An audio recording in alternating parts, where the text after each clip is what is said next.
You know, when I think of vacation, I think of the south of France, of Provence, which is an area of the south of France, most known for the color, for the smell. It's really a special place to be.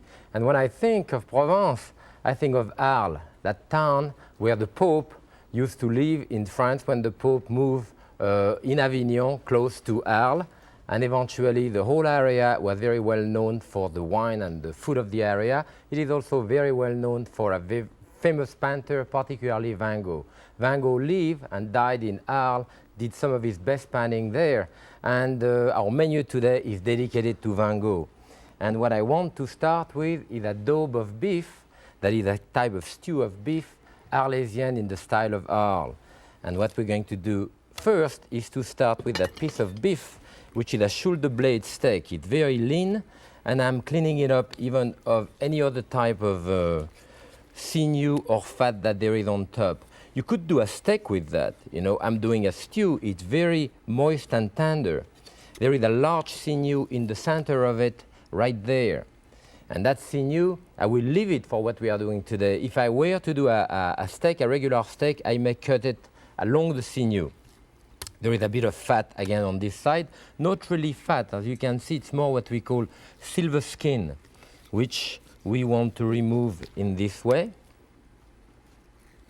And the piece is probably a bit too big for 4 people here, which is the recipe that we are going to do. I'm going to put a little bit of olive oil here, about a tablespoon.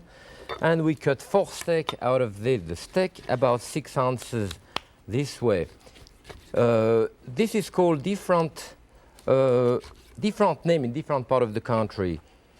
In some place it's called the flat iron. In the New York area, for example, this will going to be called the chicken steak. And those chicken steak are part, again, of the shoulder blade, a very lean, moist pieces. So we want to make it brown to start with. The first thing, then season it with maybe a little bit of salt on top. And that should brown probably for 5 minutes on each side. While this is browning, what we want to do is the vegetable which goes with it. And I have here, I'm counting 2 potatoes per person. And the potato, what you would want to do is to peel them, to have them all about the same size. You could probably also use those small potatoes unpeeled, but in that particular stew, I think that I would want to peel it. I have a 1.5 cups of water here. So what you would want to do is to bring it to a boil, start in cold water, bring it to a boil and boil it approximately 8 minutes. 8 minutes it won't be cooked, so you continue with the rest of the vegetable. And I have here a little carrot. After 8 minutes you put your carrot in it, which we can peel this way. You know, you would do this, trim the end of it. And the same thing with the onion. I have 8 pearl onion, a small onion in it. So first, you cook that for 8 minutes, as I say, and then you put the rest of your vegetable. You see, you want to do that at the beginning of your stew, because while this is browning and we want to cook the vegetable or cook them so that they are almost totally soft, because we will add them to our stock at the end.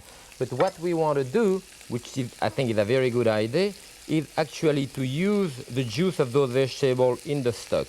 You're going to have a lot of nutrient, a lot of taste in the water from the vegetable, and you may as well use it as a stock directly in the stew. So basically, that's what I have over there. I have here those vegetables which are totally cooked, as you can see, boiling now, and I want to use the juice in there. So the first thing that I want to do is to turn that on the other side. As you can see, it starts browning nicely now. You really want to brown it 4 or 5 minutes on each side. After it's browned 4 or 5 minutes on each side, chopped onion.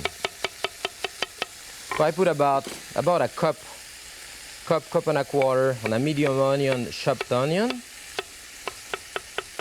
in there. That go all over. You want to brown that again, the onion, for approximately 2 or 3 minutes. Just to tell you, which I'm not going to do here. Then we add the herbe de Provence, which is that mixture of herbs from Provence, where you even have tiny little flowers from the lavender. Then about half a cup of white wine, a dry white wine. Again, a dash of salt. Then you want your liquid from the vegetable in there, which I put as our cooking liquid. After that, you cover it and you cook it for an hour. While this is cooking, what you want to do is the thickening agent, and that thickening agent is what we call the Arlesian mixture from Arles. And this is done with hazelnut. I have bread, I have garlic, and I have parsley. So I put the hazelnut in there and I want to roast them in the oven. They will take about 10 minutes at 400 degrees to roast. I have another one ready here. And the roasting of the hazelnut is going to develop a lot of taste. You can use hazelnut, you know, you can rub them with in a towel like this after they've been into the oven, and that will tend to remove, you see, the skin if they've been into the oven. For our case, we don't really need to remove the skin. So what I'm going to do is to put it directly into the food processor here. And this is the type of blender attachment to it, which is very good for that. The parsley, that pieces of bread which have been roasted also, so you can see it's pretty dry. This is a country type of bread, you know. And so you want a strong blender to ground all of that together. And garlic. We close all of this and make a puree out of it. That's it.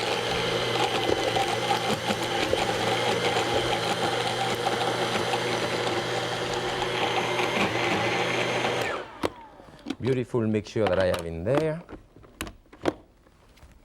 And what I want to do now is to add that to my stew. I have a stew which has been cooking here for an hour. So in that stew, I want to put that mixture of bread and garlic, other thickening agent. You see, we didn't have any starch in it. So that you do that at the end. Your vegetable which have been cooking, as you know here. So those vegetables goes in there also.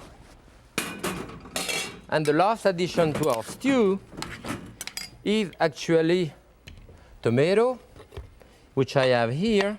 So you can put about a cup of tomato or so in little dice, and that of course would have to recook about a minute or so. It gives you some color. And with the tomato we are putting black olives and capers, and this is the finishing of our stew. And this, as I say again, is going to serve family style. You would want to do that on a big table. It's the type of Sunday meal, you know, casual with friend that you want to enjoy. And this, putting the beef daube on top of it here. It has a lot of color, as you can see. All the different type of vegetable. And maybe on top of it, a little sprig of rosemary. And this is our homage to Van Gogh, daube de beef Arlesian. You know, one of the most extraordinary things in Provence are the market. Beautiful market, colorful product and all that. In summer, I mean, you have all of those different type of tomato and many more than this. I wish I had half many in my garden. Well, I have some in my garden, but not as many. And what we want to do is that fan here, which is really classic with the ingredient of Provence, the zucchini, the garlic, herbe de Provence, the parsley, mixture in it, everything. And what you do first is to take one of those small zucchini. You can trim the end of it if you want, and cut this into a very thin type of fan like that, about 4 or 5 cut, depending on the size of your zucchini, of course. Then you spread it out like this to put the tomato in between. If you have a larger zucchini like that one and you want to do smaller one, what you can do is to cut it in half on a bias like this and use half of it and again cut it into those type of fan. I missed this one. 2, 3, 4, 5 or 6, it depends on the thickness of it, and you want to spread it out right there, you see, this way. Then I'm using a plum tomato here, again cut into thin slice rather, and we want to insert it in between the zucchini like this inside. And of course I have the green one, but you know, with a yellow one you have a different color, and it's good to do a variation like this. The vegetables are so flavorful in Provence, and the fruit also, maybe because of the sun. You know, the sun which are painted by Van Gogh, and the light of Provence is really special. So you put that in between, a little bit of herbe de Provence on top, and again it's a mixture of different type of herb, from rosemary to thyme to savory and all that there is in Provence. And on top of that we put garlic. I have garlic here, and we have very thinly sliced garlic like this, you see? And we insert that in between, a couple of slices like this, a couple of slices of garlic in between each layer. Then we put a bit of salt. All we have to put on top of this is a little bit of oil that you want to brush here and maybe around on this. And this, remember, a great deal of that oil will also be left on the right on the cookie sheet by the time it's cooked. Now I want to talk to you about garlic. Garlic is a magic food, you know, part of the lily family, part of the allium. The garlic, chives, onion are all from the same family. The garlic is great. It tends to lower blood pressure. In Europe, many, many years ago, they had the pill to lower blood pressure made of garlic. It smelled a lot, but it was good. It tends to lower the cholesterol as well. It is good for vampire. It is good for everything. So we use a lot of garlic. If you take a whole head of garlic like that and you smell it, you'll notice that basically you don't smell anything. You need to crush the garlic, and there is 2 essential oils which get together and really give you the taste of what we call garlic. So unless you crush it, if you leave it whole like this, it's going to be very mild. To separate your head of garlic, you hit it on the side like that separates your clove. Many dishes we do in France, like a chicken with 40 cloves of garlic. It's an arbitrary number. You can have 80 cloves of garlic. We put them unpeeled all around the chicken, and you suck the flesh out of it when it comes, or press it. Very, very mild. If you want to peel that garlic, however, you cut the end of the stem right here, because the end of the stem, you see, will hold the end of that stem here, will hold the skin together. After you've done that, if you crush it a little bit like this, that will release the skin. See, it will come out. Again, crush it a little bit and the skin will come out. The garlic can be used at that point, it will already be stronger than the other. If you use it, as I have done before, very thinly sliced like this, the garlic will be stronger than with the shell, but still mild. By the time you crush it, then you release the essential oil and it gets really strong. And to crush it, you bring it to the side of the table, because when you use that knife here, it clears your finger. If you want to use it flat, you have to clear the table. So you put it here. The palm of your hand, you go down and forward again, to really make a puree of that garlic. Now that garlic will be very strong. Then if you want to chop it further, again on a rocking motion like this, then you clean your knife on top of this and continue in the same way to really have a puree of garlic.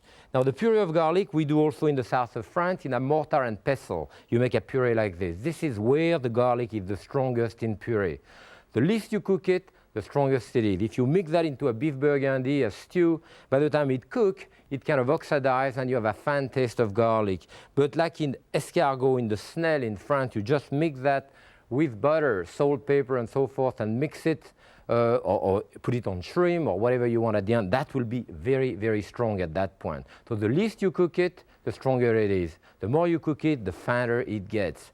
Another thing too, when the garlic is in that position, very, very in puree like this, if you burn it, everything will taste strong and acrid. So be careful not to burn it. I want to show you that there is those, I don't really use those. Normally the garlic press, but it works perfectly fine. But I'll show you the way my mother does it when she does a salad. She put her fork directly into the bottom of the bowl for her salad, and she rubs that at the end of at the end of a fork like this and make a puree of garlic directly into the bottom of the thing this way, crushing it, you see, into a puree of garlic. And that's a neat trick that people would do. My aunt does that also. Another way that my mother also cut it is to cut it into thin slices like this, and then after in stick, and then cutting it into tiny square. And believe me or not, the tiny square of garlic like that don't have the same taste than the crushed garlic at all. Quite different. So there is all of those different ways of cutting garlic, greater quantity, smaller quantity, if you cook it more, if you cook it less, if you serve it raw. Garlic is a fascinating vegetable or seasoning to use because it can be used in so many different ways. I put garlic in everything except dessert practically, and again, sometimes I may even put it in dessert. What we want to do now is to cook this, so I'm going to put this. You put that into about 400-degree oven.